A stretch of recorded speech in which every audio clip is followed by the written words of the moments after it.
and ahead. The new 5-minute procedure we mentioned before that could make reading glasses a thing of the past for baby boomers who can't read the menu or the newspaper. Heads up and take a look at this new surgery. When we come back, we're going to give you a look at that new eye procedure that, as I say, I needed to read that on the monitor. It may let you get rid of your reading glasses. How baby boomers may never have to worry about bifocals. Stay with us. We'll be back. Thank you.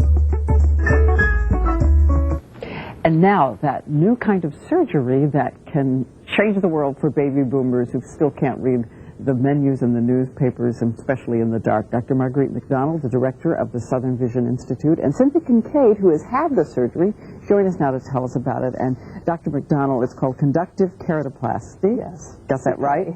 Now, we know about laser surgery, which seemed to be the new thing. As we watch this, I think we have an animation even. Tell us what's different here.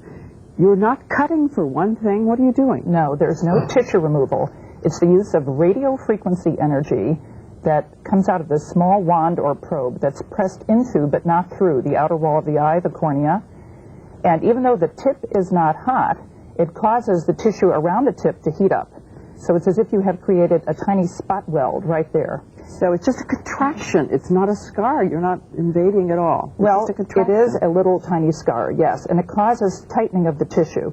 Here you see the console that the surgeon uses. It's about the size of a VCR, and there I am operating on a patient. And it's usually done in 5 to 7 minutes per eye.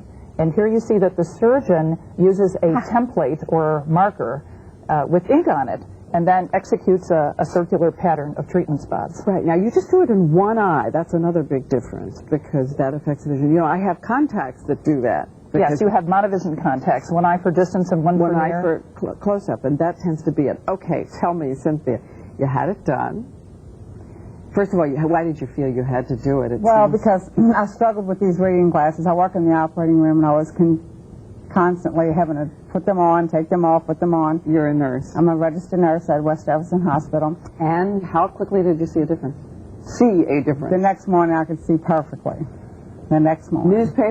Newspaper, all of my operating papers, book, everything. All right. Who should get this, then, Dr. McDonald? Can you do it if you've had the laser surgery? Yes. Can you do it if you're stigmatic? Yes, well, the ideal patient is over 40, has had good distance vision most of their lives, and hates their reading glasses.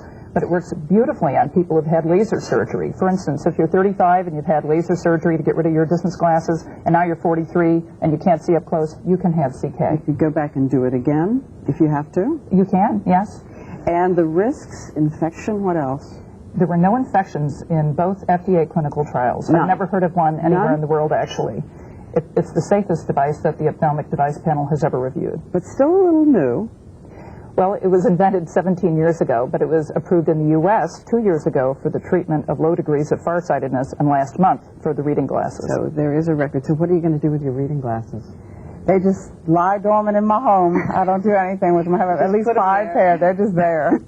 Right. I figure I can donate them to someone somewhere. Well, you should tell everybody it costs about $1,500 to $2,000. Again, That's the best investment I've ever made in myself. Absolutely. brand new out there. Thanks you both. Go to our website if you want to know more, and we'll be right back.